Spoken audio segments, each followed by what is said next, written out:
গিনির থেকে গণেশ গাঙ্গুলিকে বাঁচাতে আসছে গীতা। সম্পূর্ণ জানতে ভিডিওটিতে একটি লাইক করে দেখতে থাকো। গল্পের শুরুতেই আমরা দেখতে পাই যে গণেশ গাঙ্গুলিকে বোকা বানাচ্ছে গিনি।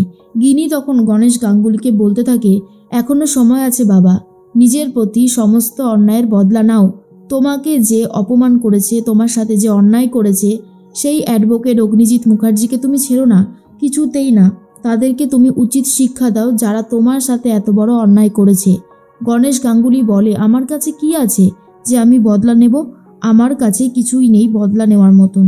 তাই আমার মনে হয় এসব কথা না বলাই ভালো। এসব কথা যত হবে ততই আমার আরও মন খারাপ হবে। গিনি তখন বলে, কোনোভাবেই মন খারাপ হবে না, আমি আছি তো তোমার সাথে। তোমার জন্য এই দেখো নতুন কোট নিয়ে এসেছি, নতুন জুতো নিয়ে এসেছি, তোমার জন্য নতুন চেম্বারও করে দিয়েছি। সব ঠিক হয়ে যাবে, তুমি একবার রাজি হয়ে যাও শুধু। গণেশ গাঙ্গুলি তখন বলে, সত্যি কি এরকম কিছু হবে? কিন্তু ক্লায়েন্ট পাবো কোথায়? তখন গীতা বলে, ক্লায়েন্ট জোগাড় করে দেওয়ার ব্যবস্থা আমি করে দেব, কিন্তু তুমি শুধু ওই অগ্নিজিৎ মুখার্জিকে উচিত শিক্ষা দাও। তোমাকে যেতেই হবে, তোমাকে পারতেই হবে। এরপরে গণেশ গাঙ্গুলি ঠিক করে তার স্ত্রীকে একবার সবটা জানাবে, কিন্তু গিনি সেটাও করতে দেয় না, কারণ গিনি খুব ভালো মতন জানে যদি মাকে সবটা বলা হয় তাহলে মা কিছুতেই সাই দেবে না। এরপরেই গণেশ গাঙ্গুলি রেডি হতে যায়, তার মধ্যেই ফোন করেছে ধীমান সেন আর বলে, কত দূর হলো? আপনার বাবা রাজি হয়েছে তো? গিনি তখন বলে, হ্যাঁ রাজি তো হয়ে গেছে। ওইদিকে ক্লায়েন্ট রেডি তো? আর ঘরটা সব রেডি তো? তখন ধীমান সেন বলে, হ্যাঁ আপনি ঠিক যেভাবে বলেছেন আমি ঠিক সেভাবেই কাজ করে দিয়েছি, এবারেই হবে যুদ্ধ। গিনি তখন বলে, হ্যাঁ গীতার সবথেকে দুর্বল জায়গা হলো আমার বাবা, আরও খুব ভালো মতন জানে যে বাবাকে ও কোনোভাবে কোনো দিনও আঘাত করতে পারবে না। তাই এবারে দেখব বাবা না শ্বশুরমশাই, কাকে বেছে নেবে আমাদের অ্যাডভোকেট গীতা। তখনই ধীমান সেন বলে, একদম ঠিক কথা বলেছেন, লড়াইটা এবার দারুণ জমবে। মধ্যেখানে গিনি তো ফোনটা কেটে দেয়, আর তারপরে ধীমান সেন মিস্টার ঘোষালকে বলে, ঘোষালবাবু আপনি রেডি তো? গিয়েই আগে 5 লক্ষ টাকার চেকটা দিয়ে দেবেন, তারপরে যা যা দেবেন সব কিছু মাথায় রাখবেন।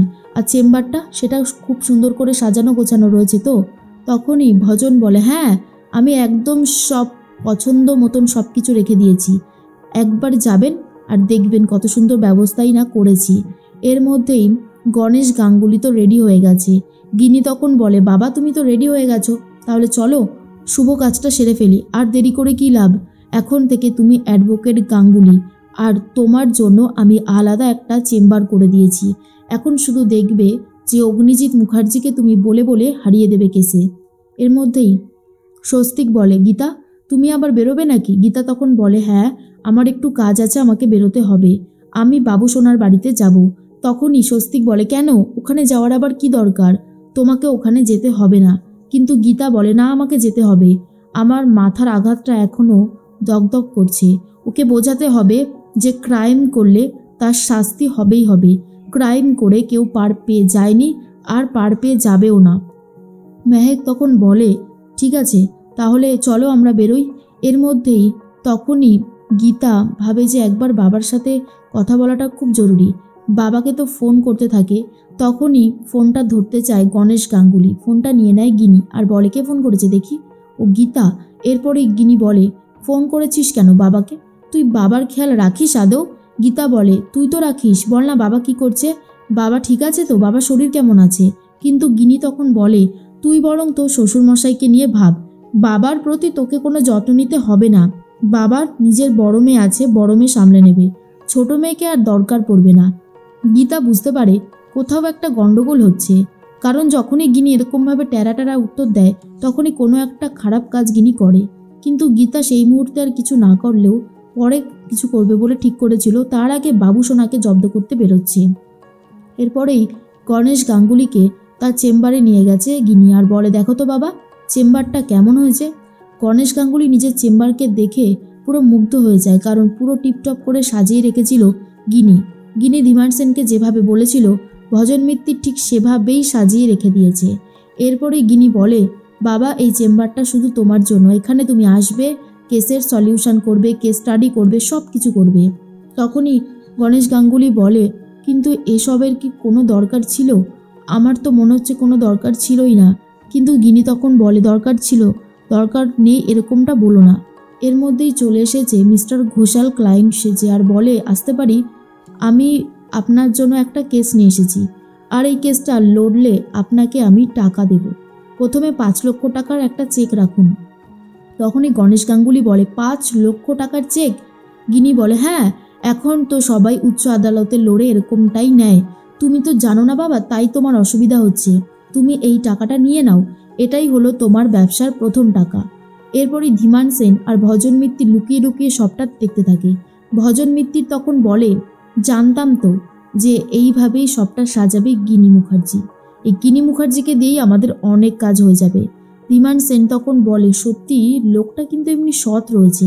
ভজন মিত্তির বলে লোকটা সত্যিই সৎ, বেশি সতের জন্যই তো আজকে ওনার এই অবস্থা। অগ্নিজিৎ মুখার্জি আর গণেশ গাঙ্গুলি একই ল কলেজ থেকে পড়াশোনা করেছে। গণেশ গাঙ্গুলি ফার্স্ট হতো আর অগ্নিজিৎ মুখার্জি সেকেন্ড হতো, আর এটাই মেনে নিতে পারেনি অগ্নিজিৎ মুখার্জি। অগ্নিজিৎ মুখার্জি যখনই দেখে কোর্টে অলরেডি গণেশ গাঙ্গুলি রয়েছে, আর তখনই একটা ছক কষে ফেলে।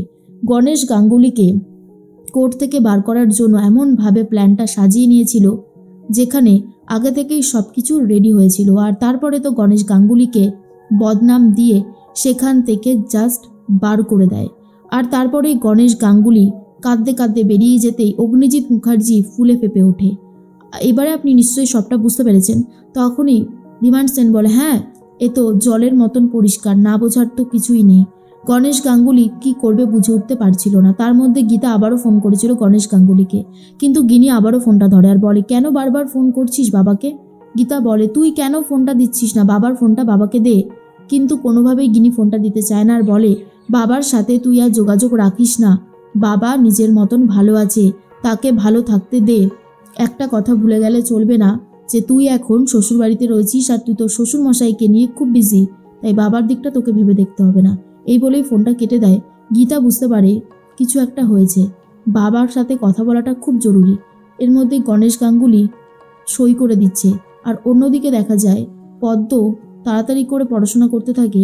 তখন কৃপান বলে তার মানে গিনি আর এদিকে গণেশ গাঙ্গুলি এখন এক হয়েছে, খেলা তো এবারেই জমে উঠবে।